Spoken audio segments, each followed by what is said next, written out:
नमस्कार दोस्तों, स्वागत है आपका point blank by Ajit Bharti के 30वें एपिसोड में। पिछले एपिसोड को देखने और शेयर करने के लिए आभार। आज तो कोर्ट कचहरी, पुलिस प्रशासन, नेता अभिनेता, साधु चोर सब धुलेंगे।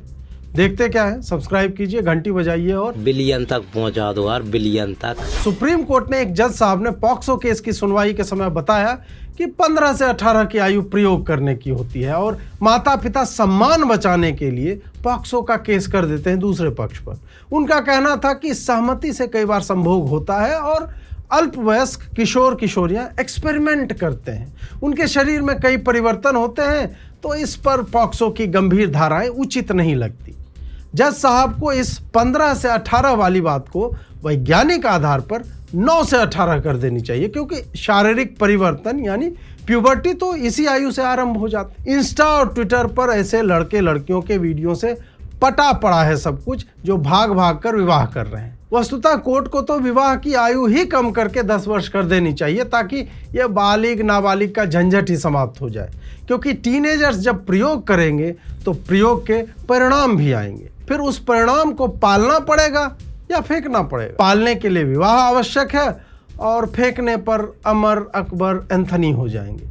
इससे देश की जीडीपी पर भी अच्छा प्रभाव पड़ेगा। प्रातः स्मरणीय श्री अजीत भारती जी, जीडीपी पर अच्छा प्रभाव कैसे पड़ जाएगा? गर्भ निरोधक गोलियों और कॉन्डोम्स की बिक्री से। सोचो, ड्यूरेक्स टीन एडिशन आएगा, छोटा पैकेट जो बड़े धमाके से बचा। वहीं पटना हाईकोर्ट ने कहा कि छाती दबाना, सलवार का नाड़ा खोलना सब बलात्कार का प्रयास नहीं है। बिल्कुल, छाती तो इसीलिए दबाते हैं कि धड़कन अनुभव करके बुखार की दवाई दी जा सके, और सलवार का नाड़ा तो कमर का नाप लेने के लिए खोलते होंगे। पटना हाईकोर्ट चाहता तो यह भी कह सकता था कि नाबालिग की छाती होती ही कहाँ है, इसलिए ये सारे आरोप झूठे हैं, पर थोड़ी बहुत लज्जा बची होगी तो रुक गए।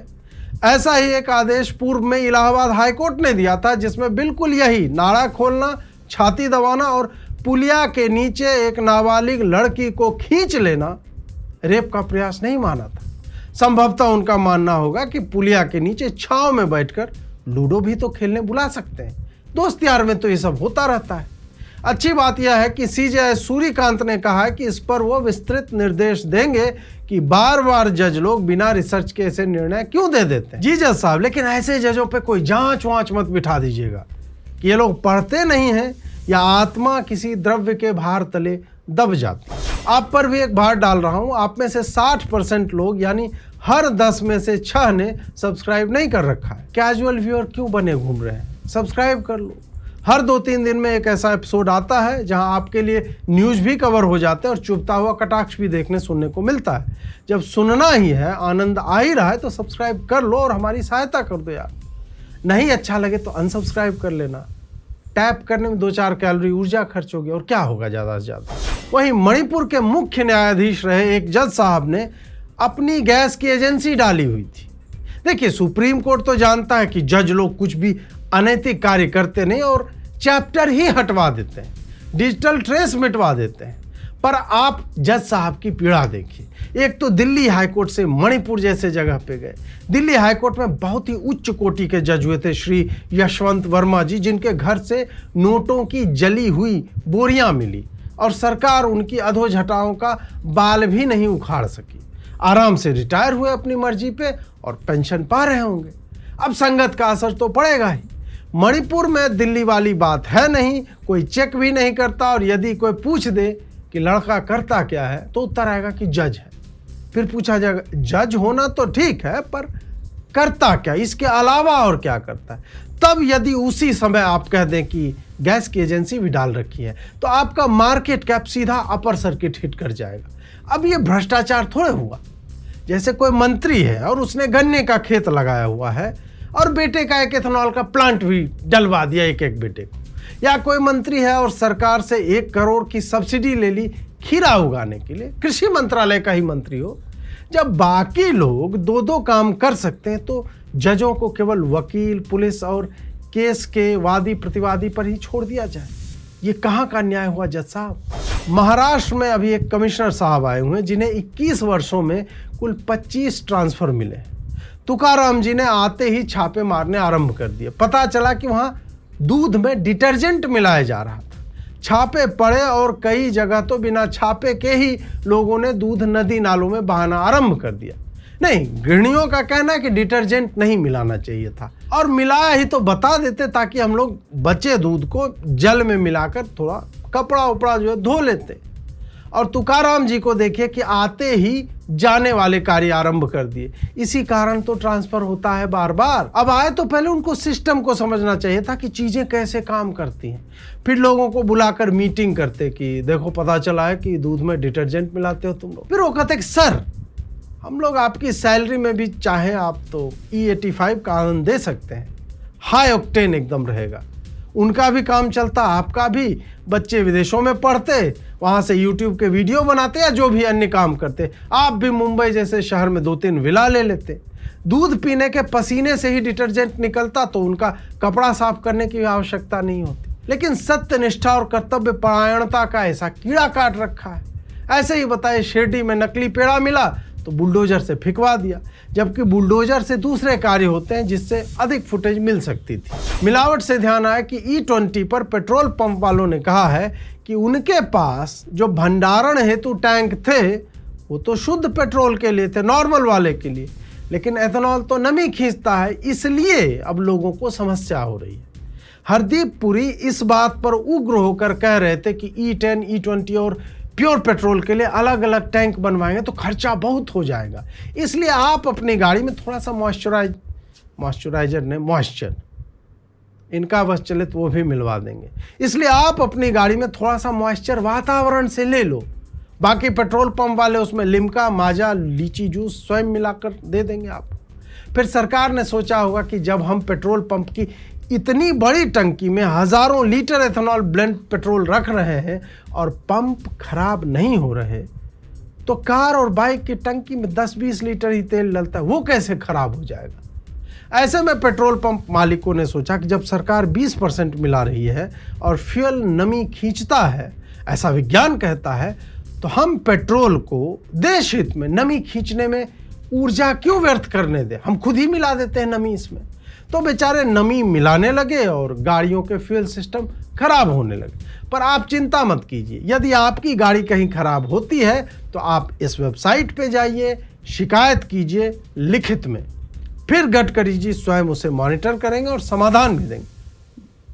मेघा जी को बताया था उन्होंने इंटरव्यू में, जहां सरकार अपनी साख बचाने के लिए IIT का नाम लेकर इंजन पर दीर्घकालिक प्रभाव के शोध की जगह 10 दिन में स्टडी करवाकर कह देती है कि एथेनॉल से कोई सिग्निफिकेंट प्रभाव नहीं पड़ता, वहीं छत्तीसगढ़ के कंज्यूमर कोर्ट ने कहा है कि मारुति की गाड़ी में खराबी का मुख्य कारण ही एथेनॉल था, अतः मारुति उन्हें जुर्माना दे। याद कीजिए कुछ दिन पहले पुरी और गडकरी दोनों मारुति का नाम लेकर कितना जंपिंग जपांग कर रहे थे। जब यह बात फैल गई तो सत्तारूढ़ दल के प्रवक्ता ने कहा कि E20 में समस्या नहीं है, क्योंकि एक प्राइवेट कंपनी ऐसा मानती है। और जिस नागरिक को छत्तीसगढ़ के उपभोक्ता न्यायालय ने कहा कि मारुति की कार E20 के कारण खराब हुई, उसे प्रवक्ता महोदय झूठा बता रहे कि गाड़ी मिलावटी पेट्रोल के कारण खराब हुई। अब मैं क्यों पूरे IT सेल को मूर्ख कहता हूं, उसका कारण यही है कि इनका हेड अमित मालवीय ही अपनी ही सरकार की कंपनियों पर यह आरोप लगा रहा है कि वो मिलावटी तेल बेच रहे हैं, क्योंकि ना तो तेल कोई भी व्यक्ति अपने घर में बनाता है, ना ही वह इतना मूर्ख है कि टंकी में पेट्रोल डलवाने के बाद घर का नल खोलकर बची हुई टंकी भर लेगा। वैसे सर्विस सेंटर वाले तो बताते हैं कि जब से ब्लेंडेड फ्यूल आया है तब से पुरानी गाड़ियों में फ्यूल पंप और कैटालिटिक कन्वर्टर की शिकायतें बढ़ी ही हैं। आगे एक और भयावह मिलावट की सूचना वैष्णो देवी से आई, जहां माता को चढ़ाए गए 500 करोड़ की चांदी में केवल 3 से 5% ही चांदी है, बाकी सब कैडमियम बताया गया। बताइए, अब भक्त लोग भगवान को ठगने। अजीत जी, ये भी तो हो सकता है कि मंदिर कमेटी वालों ने चांदी ले ली हो और उसको बाजार में बेच के नकली वाला मिला दिया हो। भक्त ऐसे कोई करता है यार? आज तक सुने हो किसी हिंदू मंदिर में ऐसा कुछ हुआ हो कि दान का पैसा ये सब चोरी हुआ? भक्तों की भक्ति में ही कुछ खोट रह गया होगा यार। सुना नहीं उत्तर प्रदेश के विधानसभा अध्यक्ष महोदय? उन्हीं का जिनका पैसा चोरी हुआ, मुझे लगता है कि शायद उन्होंने श्रद्धा पूर्वक भाव के साथ भगवान के मंदिर में अर्पित नहीं किया होगा, इसलिए उनका पैसा चोरी हो गया। हमारा पैसा चोरी नहीं हुआ, हमारा पैसा मंदिर में लगा है। गोविंद गिरी जी ने बताया कि मुसलमानों ने मस्जिद के भीतर जाकर नहीं, उन्हीं के श्रीमुख से सुनिए, मुझे हंसी आ जाती। देखिए, ये हिंदू का पैसा और किसी का पैसा ऐसे मैं देखता नहीं हूँ। मुझे स्वयं को पता है कि इसमें केवल हिंदुओं का पैसा नहीं है, हमारे मुस्लिम भाइयों ने भी इसमें दान दिया है। मेरे गांव के मुसलमान भाइयों ने मुझे मस्जिद में ले जा करके और बिल्कुल मस्जिद के इंटीरियर में ले जा करके जय श्री राम के नारे लगा करके 51,000 रुपए दिए थे।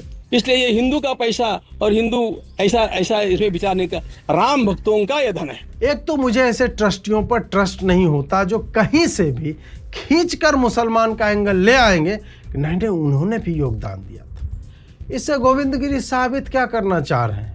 मंदिर परिसर में एक मस्जिद बनवा दें उनके लिए।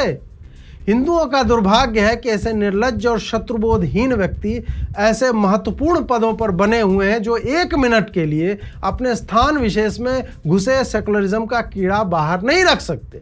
और निर्लज्ज मैंने इस कारण बोला कि जिनके कोष में डाका पड़ा वो छाती ठोककर यह कह रहा है। वैसे इस वीडियो में अगर गोविंद गिरी जी सभी का खून शामिल है यहाँ की मिट्टी में, किसी के बाप का ये राम थोड़े ही है, ये कह देते और आनंद आ जाता। और उनके इस सेक्युलर बर्ताव के कारण सरकार उन्हें वक्फ बोर्ड का सदस्य भी बनवा देती। पता कीजिए, गोविंद गिरी जी अपनी कथा से पूर्व नमाज वमाज तो नहीं पढ़ते हैं जैसे पीयूष गोयल जी पढ़ते हैं। आरफा खानम शेरवानी ने बताया कि नरेंद्र मोदी भारत के सबसे अलोकप्रिय नेता हैं और उसी सांस में उन्होंने यह भी कह दिया कि वो 3 बार चुनाव जीत चुके हैं और शायद सबसे लंबे समय तक रहने वाले पीएम भी बन जाएं, लेकिन आज की डेट में अलोकप्रियतम है। प्रियतम तो न्यूयॉर्क के मेयर ममदानी है, जिनके लिए कैंडल लेकर आरफा जी सेंट्रल पार्क तक में बैठी रहीं, पर वो अपने इस फैन से मिलने नहीं आए। पर यह सत्य है कि मोदी के विरोध में अपना करियर बनाने वाले हर पत्रकार को यही लगता है कि अब तो मोदी गया। पता नहीं अरफा जी ने राकेश टिकैत के इस दिवा स्वप्न को सुना या नहीं, जहां वो ट्रैक्टर और ट्रॉली की बात करते करते ये बताने लगे कि तानाशाह बादशाह का अंत होगा, ये अपना कार्यकाल पूरा नहीं करेगा, बीच में ही हटेगा। क्या यह अच्छी बात नहीं है कि अलोकप्रियतम होते हुए भी महाराष्ट्र, हरियाणा, दिल्ली, बिहार और बंगाल में अपनी जीत के रिकॉर्ड बनाए और वह सब मोदी के ही चेहरे पर लड़े गए चुनाव? देखिए, मोदी से घृणा कीजिए, लेकिन लॉजिक से क्यों शत्रुता करनी? आप पत्रकार हो, स्टैंड अप कॉमेडियन थोड़े ही हो। वैसे वामपंथी पत्रकारों और स्टैंड अप कॉमेडियंस को अब हम इंटरचेंजेबली यूज कर सकते हैं।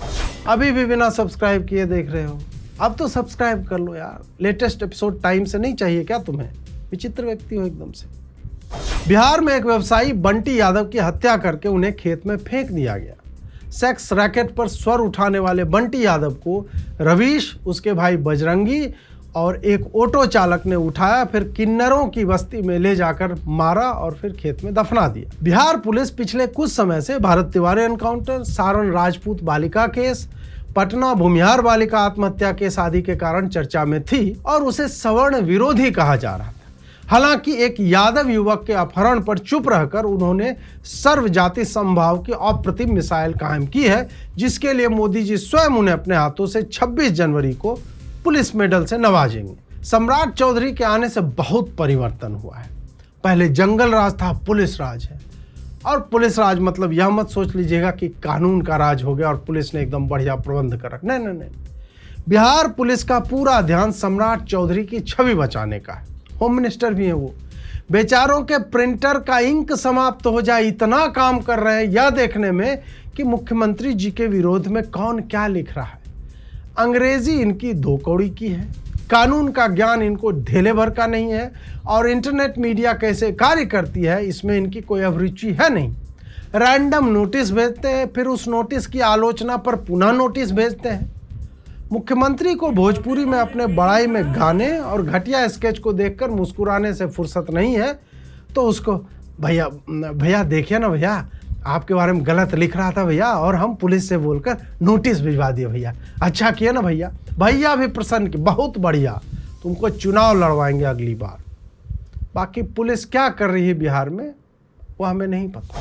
फूके हुए, एक आयामी, अत्यंत कुंठित और रोमा के बदन में इतनी गर्मी पैदा कर देगा और जैकपॉट जैसी घंटा जयी फिल्म वाले महान एक्टर नसीरुद्दीन शाह ने अनुपम खेर के बारे में कुछ ऐसी टिप्पणी की जो सामाजिक संचार माध्यमों पर आजकल पुनः दृष्टिगोचर हुई। देखिए। I don't think he needs to be taken seriously. He is a clown. Any number of his contemporaries from NSD and FTI can attest to his sycophantic nature. It's in his blood. He can't help it. क्या है कि लंबे समय से नसीरुद्दीन शाह को ना तो कोई पूछ रहा है ना कोई फिल्म हिट हो रही है।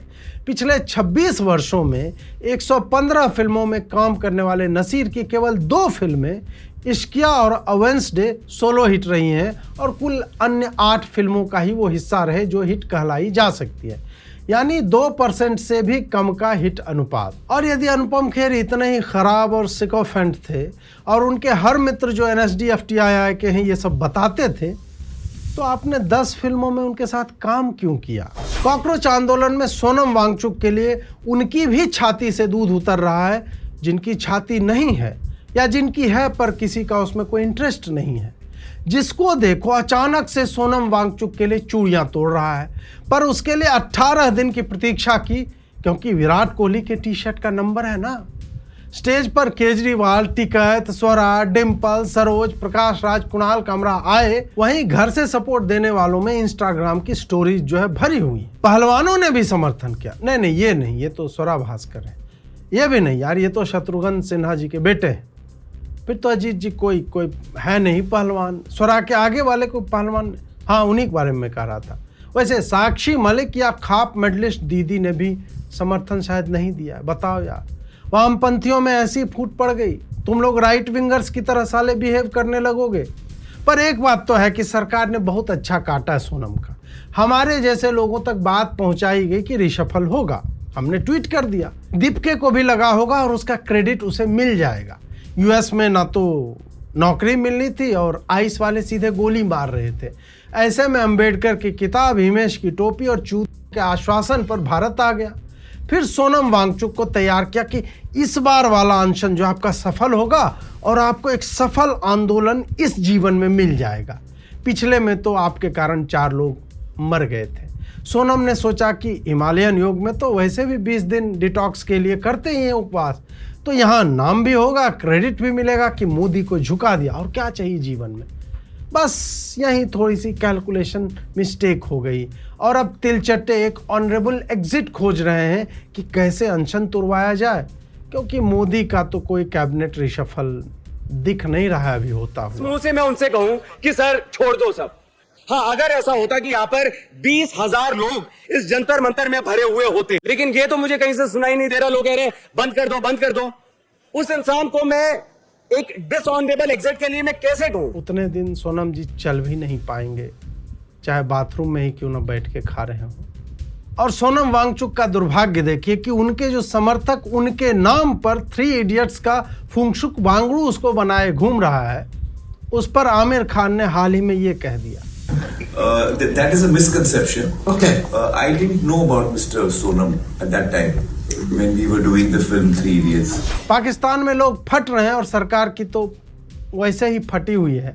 बलूचिस्तान ने कहा कि 85% एरिया अब उनके कंट्रोल में है और POJK में लगातार प्रदर्शन चल ही रहे हैं। ऐसे में लगता है कहीं अजीत डोभाल का 4 टुकड़ों में बांटने वाला प्लान क्रियान्वित ना हो जाए। आजकल ट्रंप भी उनको सहलाने नहीं दे रहा और बेचारा स्टेडियम मार्शल जनरल मुनीर भी कटोरी में जापानी तेल लिए नया पार्टनर ढूंढ रहा है, क्योंकि ईरान और अमेरिका के बीच दलाली करने गए थे और ईरान वालों ने इनके हाथ में गधे का वो तो मुनीर अपने लिए ले गया, हाथ में गधे का सींग रख दिया। ईरान ने इनके बाप सऊदी पर मिसाइल दागना जारी कर रखा है और पाकिस्तान समझ ही नहीं पा रहा है कि शिया खेले या सुन्नी, और खेलने के लिए सालों के पास वैसे भी अपने अंडकोशों के अलावा बचा क्या है, मतलब एक दूसरे का। खैर, समाचार यह है कि पाकिस्तान के एक इलीट बम निरोधक दस्ते के लोग बम डिफ्यूज करने गए और उनका लीडर मारा गया क्योंकि उनका चाइनीज बम डिफ्यूजल किट नकली था। आज का एपिसोड बस यहीं तक। इस बार का बेस्ट कमेंट दिया है आशीष सिंह ने, उनको बधाई। हम शीघ्र ही आपसे संपर्क करेंगे। आप लोग भी रोचक कमेंट करते रहें और हमारे मर्च को पाने का अवसर प्राप्त करें। नमस्कार।